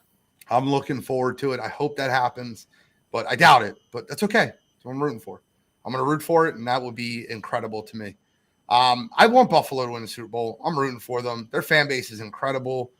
I was a Bills fan when I was growing up. They were my AFC team. I used to root for them because when I was growing up, they would always play the Cowboys in the Super Bowl, and they would get the shit kicked out of them. But I would root for Jim Kelly and the K-Gun and Thurman Thomas. Well, I'm back on the Buffalo Bills train. Bills Mafia, you have an honorary member. I'm wearing my blue for you tonight. Let's go, Buffalo. Even though they have the worst fight song in the NFL. Like, it's the worst fight song, whole NFL. Like, you couldn't steal the rendition of Shout. Like, if you guys didn't hear this already, the Bills fight song is Shout. Yes, the wedding song, Shout. I'll sing it for you. The Bills make me want to shout, throw my hands up and shout. Literally, The Bills make me want to, and then the whole song shout. That's their fight song. It's terrible. It's okay. I'm sorry, Chase. Chase said I broke his heart. It's not that I don't want to see Andy Reid win another Super Bowl, but I want the Buffalo Bills. Bills Mafia, man. All right. So let's move on. We got a little NBA talk. Just a quick trade to break down. Pascal Siakam is on his way to Indiana Pacers. My question would be this. Indiana's been one of the funnest teams in the NBA to watch. Like, they're scoring at a phenomenal pace. I feel bad for Bruce Bowen because he just signed there in this offseason. He's getting shipped away with a couple first-round draft picks over to Toronto. Bruce Brown, not Bruce Bowen. Jesus. But Pascal Siakam to Indiana. How much does it move the needle? I'm sure it'll help them defensively, 100%. The length of him will help. But I don't know how much it moves the needle. But I love it. I love the growth that they're going to make. You got Halliburton, Siakam. I love my guy Matherin. I like the team. I like Indiana. They're fun to watch. They're fun to root for. I think this makes them more fun, more interesting, more intriguing. I love that they're going for it. I'm a little like the Pacers are like my second Eastern Conference team I'm rooting for. Like, I know the Sixers will choke in the second round. Maybe the Pacers will help me out. What do you guys think about the trade? Toronto's obviously rebuilding, kind of blowing it up. What do you think about the trade for Toronto and Indiana? Go ahead, Control. So for me, I think this trade, for what Indiana wants to do, I think it makes a lot of sense. I think this is their time frame where they feel like, hey, if we're going to make a move, we have to do it now while we have Halliburton and we have this roster playing as well as they are offensively. You talk about Matherin, Miles Turner is there, and Buddy Hield. Buddy Hield's another guy, sharpshooter. Like, they have a ton of guys that can put the ball in the basket, but in this situation, they really don't have a bona fide, or they didn't have a bona fide number two. And I think now you bring in a guy like Pascal Siakam, that could be your guy. You talk about the what he adds defensively. I think what he adds offensively matters too. You're going to have more pick and roll action with him and Halliburton. And, I think that's going to open the ball up more for these shooters in Indiana as well. In terms of moving the needle, though, for a championship, I just don't see how this team competes with the Celtics or the Bucks in the Eastern Conference. Like, I just don't see it. But I love the move. I love what they did. And I know they gave up 3 first-round picks and they gave up Bruce Brown. But the reality of the situation is first-round picks really don't matter in the NBA. This is going to be a playoff team. It's going to be the back half of the first round. And they gave up 3 first-rounders. So even if this is a rental for them and Pascal doesn't decide to sign long-term, I think this is a great step in the right direction for them, because just seeing how this team has success this year, that might even trigger some guys in the future to want to come play with Tyrese Halliburton in Indiana. By the way, Brett, thanks for the stars. Appreciate you, brother. He also said, since Cottrell picked against the Bills, we should be able to put him through a table next week on Wire2Wire if the Bills win. Wow. Tanya will do it. Kyle Edwards says, doesn't move the needle at all. Brett also says it doesn't move the needle, and now you have to pay him the max in the offseason. But there'll be tons of fun to watch. You don't have to. And then Alex Elmore says, I really like the Pelicans this year as long as Zion stays healthy. Derek Dempsey, Sixers all the way. Pacers can kick rocks. Yeah, I mean, I don't think it makes them a championship contender, but I think it keeps them out of, I think they're definitely a team that stays out of the play-in now, and I think they're capable of winning a series, maybe depending on who they get in the first round. But again, I think you're showing Halliburton and all those young guys there that you're in it to win it, and you're willing to make moves to try to improve the team. I do agree with Cottrell, though. I think his defense and his offense are equally as valuable. I think he's going to make them better on both ends of the floor. I agree with you, though. I mean, I don't think I don't even think it beat the Sixers. I mean, I don't think they can contend with the top 3, but I think they get right in there in the middle with the Knicks and Cleveland. I think they're just as good as those teams. I think they can finish in that 4 or 5 somehow. I think they can win a series. I don't think they're going to beat the top 3 in a series, but at least gets the fans excited. And like I said, you're building, you're doing the right thing and showing your fans that you're willing to do the right thing and build in the right direction. I will say too, the other thing though that I do want to add, while I think the Bucks and the Celtics are more talented, you've really seen that the East has been wide open. And I know the Celtics have made their moves, but like last year, the Sixers could have beaten that Celtics team in a series. We Not this saw year. I know, I agree, but we saw this Bucks team, falter in the first round to the Miami Heat. And I know, injuries played a part and things like that, but you just never know what could happen in the playoffs. Like, leading up to that matchup, injury could happen, or, there's just chemistry that's not there after the trade deadline. You just never know. So I got to give Indiana their props for at least going for it, because again, if they fall into the right spot, and maybe the Celtics and the Bucks have to play each other before the Eastern Conference Finals, maybe the Pacers find a way to sneak into the Eastern Conference Finals. You just never know. So got to give them the credit for at least going for it. I like the move. I think it's going to be fun. I think it'll be interesting to see how that team plays out. We had to address it. It's obviously big news in the NBA. Pascal Siakam is traded. There should be more trades that come down the pipeline. I'm almost sure the 76ers will make a move. I think they're going to end up eventually bringing in Zach LaVine. I think that's the guy that they'll end up bringing in. I'm not going to tell you whether I like it or not until I really just kind of study it a little bit more. But I think there's a lot more moves to be made. I think this is the first of many. I think it'll be a very active trade deadline this season. And we'll obviously talk about NBA a lot more in the upcoming weeks, but we got to get into college basketball, guys. College basketball has been too good to not talk about. And like, we've really kind of I don't want to say dropped the ball, right? We haven't really dropped the ball. There's been a lot of things to talk about, but this college basketball season has been incredible. There's three things I'm sure of when I look at college basketballs throughout the whole, the landscape of college basketball. Number one, Kansas is a really good basketball team. Number two, UConn is a really good basketball team. And number three, Purdue is a fraud. They are not winning the NCAA. I will pick against them in the friggin' round of 32. I think Zach Edey is a fraud, and I think he's soft, and I don't care how big he is. I think when tournament time comes, you're going to see a soft-ass guy that won't be able to hang with true bigs that come tournament time, and I think they'll end up losing early. I think UConn looks great. I got to give them credit. I think Kansas looks like the best team in the country. And I think North Carolina, got to give them credit. I called them a sleeper. I didn't put them in my Final Four. I went back and looked, but I was really close. They were like a team to look out for. They're right there. I love the way North Carolina's playing basketball right now. Got to give credit where credit's due. We all bashed North Carolina last year when they had that great team that just didn't get it working. We're like, oh, North Carolina's got to make changes here, and there. They made a couple moves, a couple guys out of town, little addition by subtraction. North Carolina looks ready to rock and roll. Guys, your overall thoughts on the college basketball landscape, any teams we should be looking out for that are maybe under the radar, any teams that you think we should be talking about? For me, I would say, just real quick here, a couple teams I don't even want to say under the radar, because they're ranked.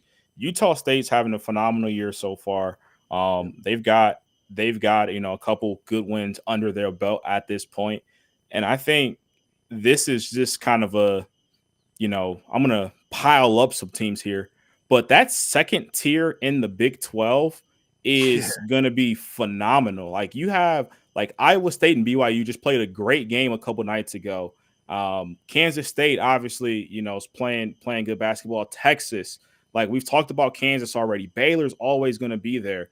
The Big 12 is, in my opinion, I think right now, the best conference in college basketball. They've been playing great basketball, and I think depending on where some of those schools fall, they may be able to make a run in the tournament, just because I think all those teams are going to be battle tested because the conference has been as strong as it is. Yeah, I mean, I agree with that wholeheartedly. The Big 12 is by far the deepest conference this year. You didn't even mention Oklahoma, Oklahoma TCU, State, Texas Tech. There's a lot. I mean, Kansas went on the road to UCF and got beat. I mean, if there's one thing I would say, I agree with Gene. I think UConn and Kansas have shown when they play well. I would say they're the cream of the crop this year. Yep. But both those teams still are a little bit inconsistent. I think this this will be just as, we got a long way to go. Don't get me wrong. I mean, we got a month and a half and then some to go still. But I think this is going to be one of the more wide open tournaments we've had in a long time. You got Kentucky, North Carolina still kind of hanging around. Kentucky's always, you always kind of see what Kentucky, where they're at the beginning of the year, the middle of the year, the end of the year with Calipari coaching young kids. Big Ten's kind of all over the place right now. Pecking order there is kind of not really set in stone. I think it's a really down year for the ACC, minus the top 2 or 3 teams. I think the ACC in general is down. It's a crazy year, just a crazy year. It's a lot going on this year. And you guys still got to see who's going to come out of the Big East, along with Connecticut and all them. And I will say this: I think the Tennessee is the team to look out for too. A lot of people kind of jumped off the Tennessee bandwagon when they had the 3 straight losses. But looking back at those losses now, it was Purdue, Kansas, and North Carolina. I don't think those are losses. And every one of those games were games, right? None of them were blowouts. They lost by 8 to North Carolina. They lost by 9 to Kansas. They lost by 4 to Purdue.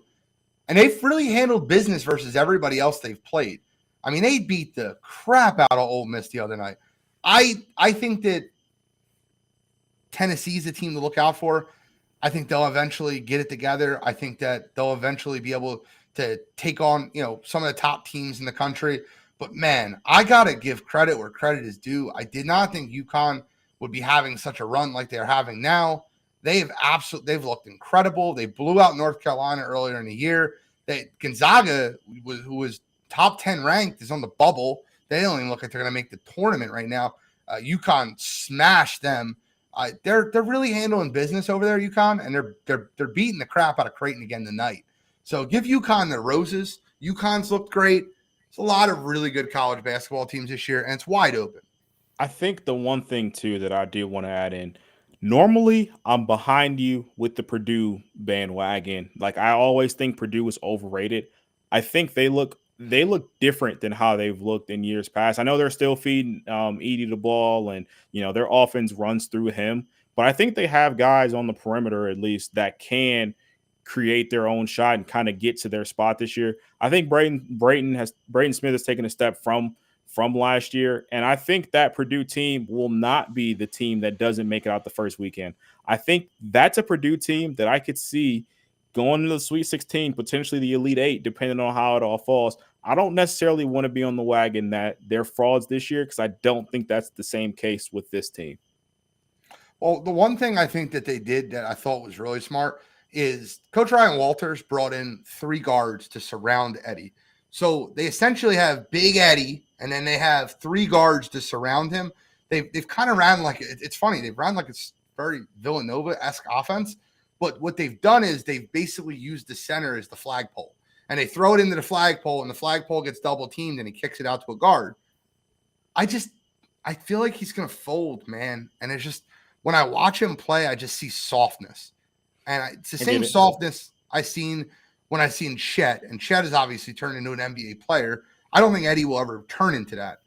I just feel like he's soft. And every time I watch him, I feel like if you hit him, honestly, it just sounds terrible. He's a guy I would probably get an early T versus, elbow him in the gut. I don't know, man. Maybe I shouldn't say that about a college kid, but the point I'm trying to get at is if you be physical with him early, you can really get him off his game. I think there's one team that we haven't mentioned. And then from out west, I mean, Gonzaga, we brought up Gonzaga about how you said they were on the bubble. Told everybody to watch out for St. Mary's this year about winning that conference outright. I think they're going to. But the one team nobody brought out from the Pac-12 is Arizona. Arizona is very good. They are a team. They stay healthy. Watch them at the end of the year. They end up getting Caleb Love. They can put up points quick. I've watched them twice now. Outside shot, they get a 1 seed. If not, they're going to be a 2 seed. They're going to be a 2 seed that nobody wants. 1 seeds will not be happy if Arizona is your 2 seed. But they are capable of making a run and making some noise at the end. So watch Arizona as well. I'm telling you right now, I think Arizona wins the Natty this year. That's they're my pick for the Natty. Preseason, I had on my Final Four. I know they've lost 4 games, I think, at this point in the year. They only had 1 bad loss now to Stanford. Inexcusable loss. I Can't say anything, give them any excuses there. Their other losses have been close games that they just were on the wrong side of. I love Arizona this year. I love how that starting lineup looks. They have the experience. They have experience all over that team. Arizona's the team I'm picking to win the national championship this year. Okay. Well, I'm not getting into my natty picks. I want to get more information. I want to get more just overall information going forward. So we'll see what ends up happening. Out of curiosity, do you guys have your Final Four picks? You talking about the preseason ones? Yeah. Or right now? Just to give everybody like the preseason ones. Oh yeah. Hold on, I got you. I didn't keep mine. I know I picked Kansas as one. I know I picked Michigan State as one.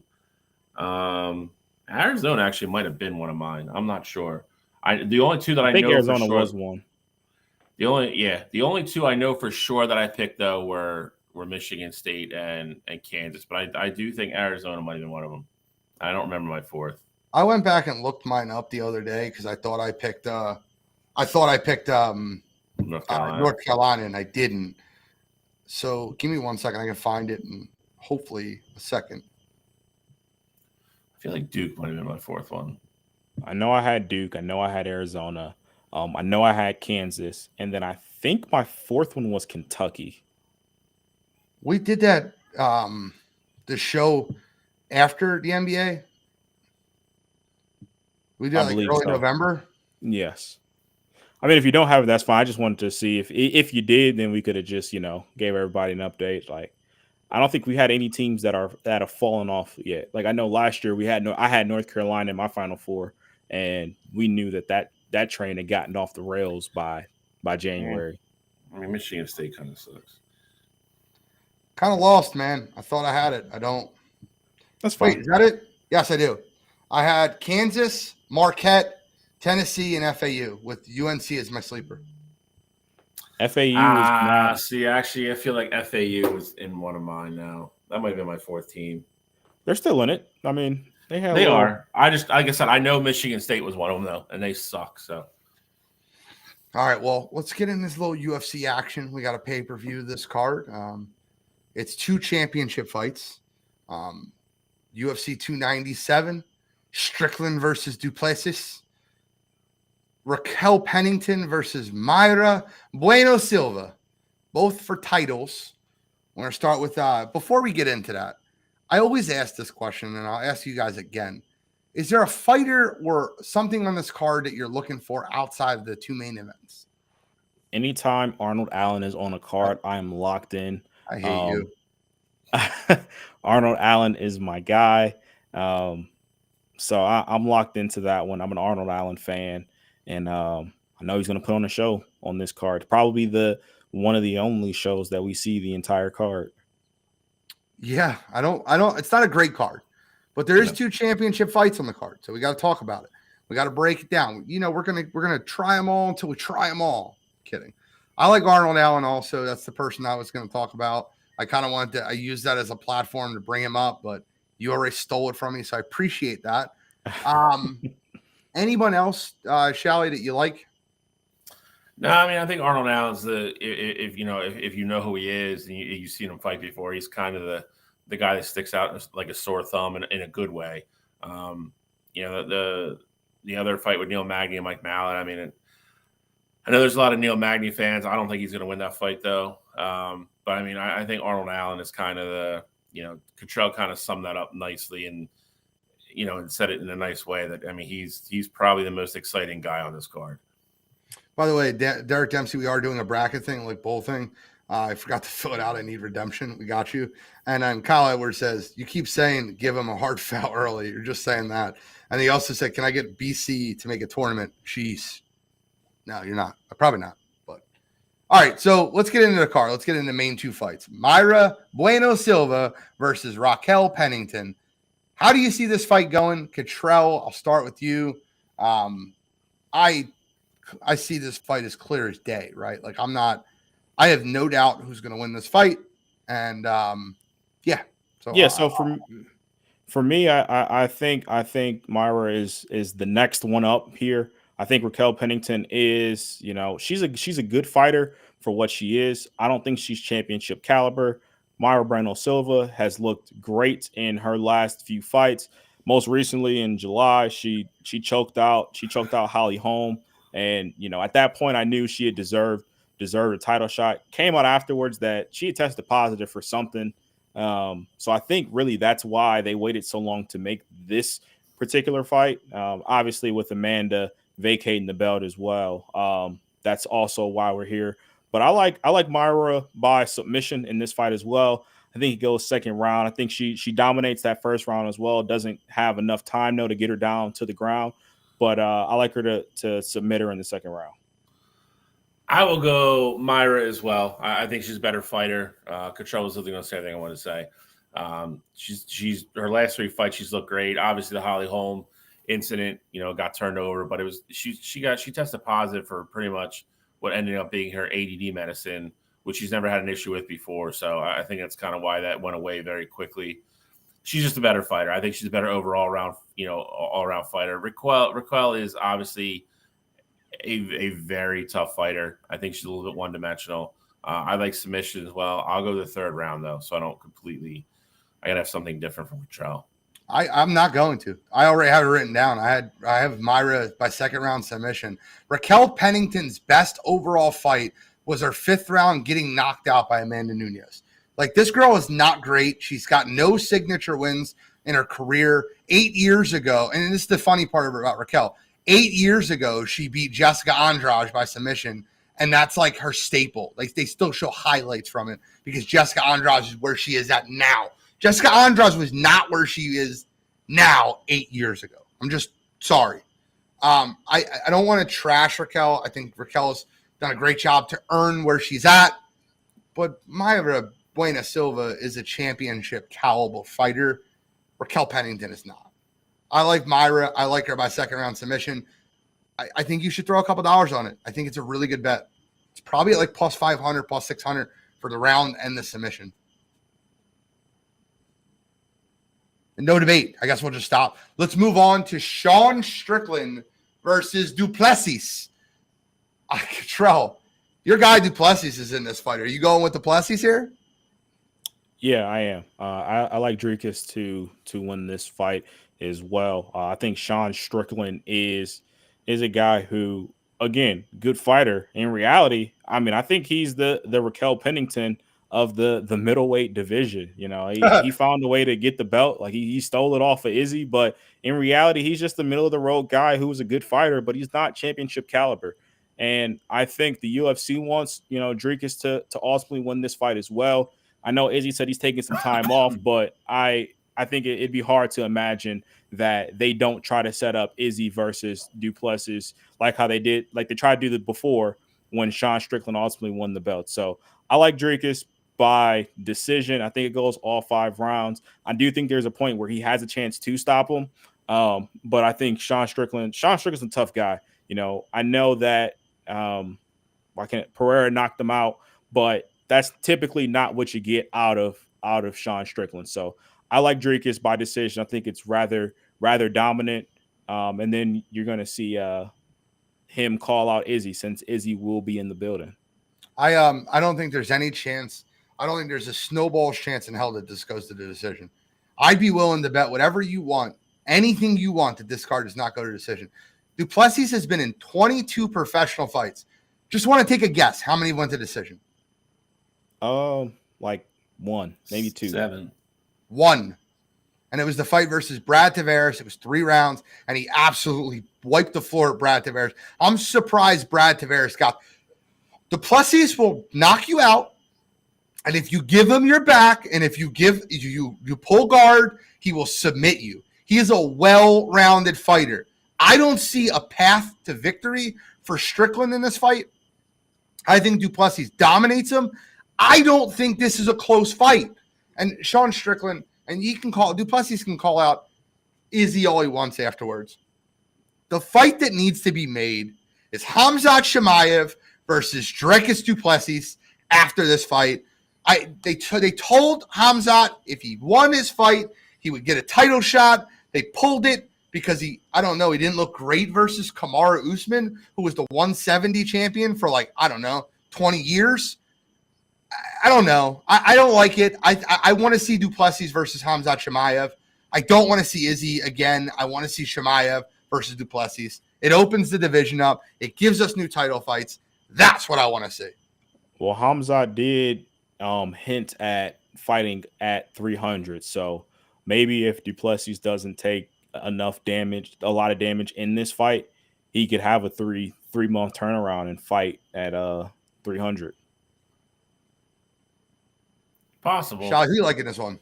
Are you are you wrapping it up with us with Duplessis? We're all the underdog. Strickland's the favorite. Yeah, it's small favorite, but yeah, I'm going to do Duplessis as well. I'll go 4th round stoppage, same kind of thing. Strickland is a really tough guy. I mean, for all his crazy antics, the crazy stuff that he says, he's a lunatic of a human being. But absolutely a lunatic. He's kind of a straightforward guy. You know what you're going to get out of him. Doesn't do anything great, kind of good at everything. Duplessis, though, I think just has the well-rounded game to take care of him. I think eventually gets him on the ground.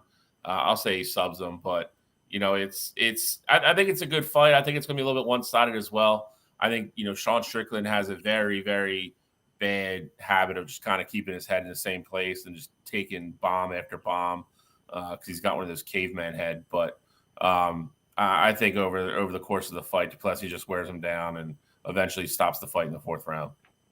So you got 4th round stoppage. I have 3rd round stoppage, and Cottrell has decision. But we all have Drickus Duplessis to win the 4-1 decision. And I think the other thing too, with this fight, if you follow like the backstory of it, Strickland and Duplessis have their beef. One of the last pay-per-views, Strickland jumped over Gilbert Burns' family to actually try and attack Duplessis. Apparently, they've put that beef aside. There was an episode of Embedded. They were friendly, talking to each other. So don't expect the press conference to get too crazy.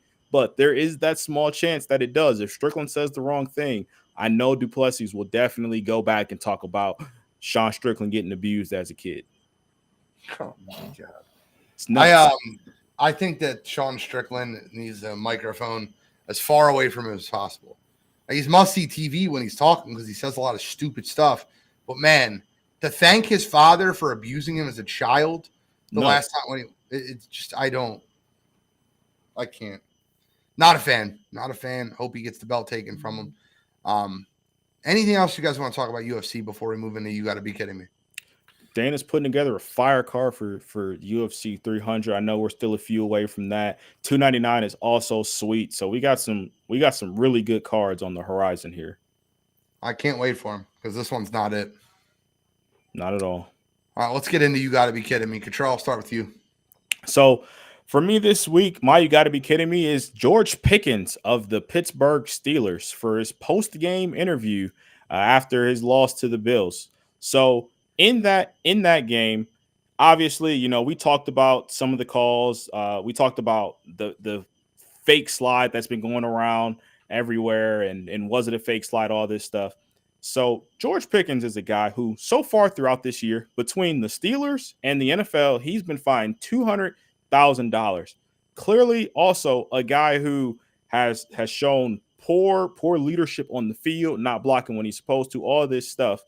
And he wants to go to the media and tell them that it's impossible to beat the Bills when you're playing the Bills and the refs. If you watch that football game, the refs were not the reason why Pittsburgh lost. They were getting blown out. It was 20-0 before you could even blink. That Bills offense was moving the ball at will. Pittsburgh didn't want to tackle. I mean, there's so much more you can go into in that game. Now, I get it. Pittsburgh fought back. And, they ultimately made it a closer game than what it looked like it was going to be. But for George Pickens to go to the media after that game, after what I saw on TV, and say the Steelers lost because of the refs and it's impossible to beat that Bills team when you're facing them and the refs, is absolutely insane. So for me this week, George Pickens not taking any accountability for like the 15th time this season. Come on, you got to be kidding me. Great one. George Pickens is an idiot, man. You want to talk about why? Well, I don't know why wide receivers do this. I don't know why they're wired so differently, but there's so many of them that say a lot of really dumb shit. George Pickens is one. I think it's also weird. Like, as hard-nosed of coach and Mike Tomlin is, it seems to be like the wide receivers on that team is where the disconnect is. I mean, you had AB to start it. Claypool, Pickens, Deontay to an extent. Like we've seen him out. Yeah, they did stuff with Deontay at the beginning of the year. It's kind of crazy. You guys forget about Martavius Bryant and his whole that was the other one. That was the one he just likes smoking weed. No, Martavius Bryant and Juju.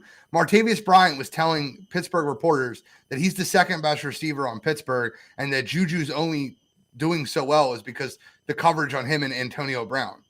And he was talking about how he's better than Juju the year after Antonio Brown left and that he was just seeing better coverage and Juju was the benefactor of, like, literally his own teammate just trashing him. He's like, I'm the better receiver. I need to be seeing the ball more.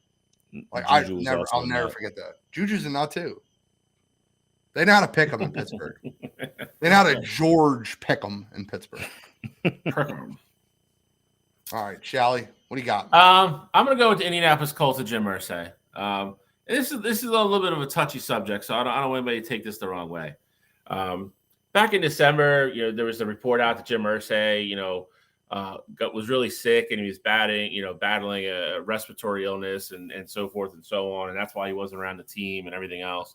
And then all the reports finally came out today that he had another overdose. Medics went to the scene and they had to revive him. He was unresponsive. They gave him Narcan and his history with painkillers and prescribed medication is very documented. Addiction is a very it's a very hard thing to deal with and go through. It's a very real thing. That's not really what the issue, is here. I think the Colts, for being a family-run organization that they claim to be, the fact that they just lied about it and covered it up, I think is one thing. But I also think it's at some point, it's kind of twofold. Not that Irsay should necessarily, kind of be punished, but to some degree, I think you look at the way the NFL treats players for even smoking marijuana or, when they do something wrong, how the hammer comes down on them and they're always supposed to put the shield first and it's supposed to be the image of the NFL and this and that. Jim Irsay's got a really checkered past. You've seen other sports, you've seen Donald Sterling, lost the Clippers, deservedly so, because he got caught on recordings being, super racist and a bigot. I think it's crazy, at some point, and nothing's going to come from this. And I think some point it has to either turn the team over to your daughter, which is the succession plan anyway, or he's at least got to step away. There's got to be some kind of repercussions for him to, at least go get some treatment and really get better. But I think it's very hypocritical for the NFL to constantly come down to the players and bash the players and punish the players, both, with suspensions and financially. And just another kind of old rich guy just kind of walks around and does what he wants because he's an NFL owner. Come on, you gotta be kidding me. Mine is an NFL reporter who will remain nameless. Was listen, I don't want to trash the woman. I don't know what she did to get to the opportunity she had to be asking a question to Todd Bowles.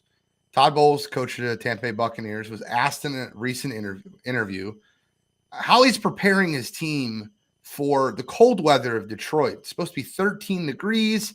You play in sunny Tampa Bay where it's 60. Are you preparing your team for the cold weather that they're going to face in Detroit? Only problem is Detroit plays in a dome. Todd Bowles kindly responded and said, well, the only time we'll have to be facing that outdoor weather is the 13 seconds in which the 20 seconds we'll be leaving the bus and going into the stadium. He said, nothing planned. We're playing indoors. We only have to be outside for 20 seconds getting off the bus and going under the thing, so we'll be okay. The Lions have been in a dome field since Ford Field's opening in 2002, where they previously played at the Pontiac Silverdome for 37 years, which was also a dome. Thus, any potential cold weather in Detroit will not be significant for Bowles and his team. Climate controlled, 70 degrees. I feel bad for the reporter for actually having to say that out loud, and I'm embarrassed for her, but for this week, it makes it really good. Come on, you gotta be kidding me. Well, guys, it's another fun show. Lot to talk about. I do think it's hilarious that Coach Mike McCarthy will be back for another year.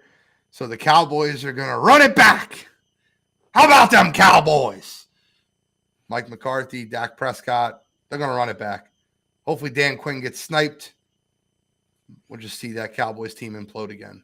And not that it's that big of a surprise, but Gerard Mayo basically came out and said that the Patriots are drafting a quarterback either at 3 or they'll move up to get one. So, again, not a surprise there, but either Caleb, Drake, or Jaden Daniels will be the next quarterback of the New England Patriots. And they're all upgrades over Mac. Facts. I actually like Gerard Mayo's press conference. He said, I'm not Bill Belichick. Not going to be. I won't try to be. I'm Gerard Mayo. No, I loved it. I did too. That's what you get hired for. Yeah. Get hired. Did you hear that the New England Patriots offered jobs to both Bill Belichick's kids to stay on the staff? That's kind of funny though. I thought that was really interesting. I mean, I think that's a way to be like, hey, you know, it's not necessarily screw you. Like, obviously, we know you probably want to bring your kids to whatever job you get, but for whatever reason, if they don't get jobs there, they're still going to have NFL jobs with us if that needs to be the case. So I thought it was kind of cool. Yeah, I mean, it's Kraft kind of taking care of family type thing there, so I don't have an issue with that. And Bill Belichick doesn't have a job yet either, so I think it's also very telling that, you know, they spoke with Belichick and a couple other people, and they stayed with McCarthy. So maybe that job is not attractive as some people would like to make it out to be. I don't know if they spoke to Belichick. There's a lot of reports that they did. We'll see though. I'm sure Jerry called them at minimum. Real quick, before we go off air, we have like a minute or two.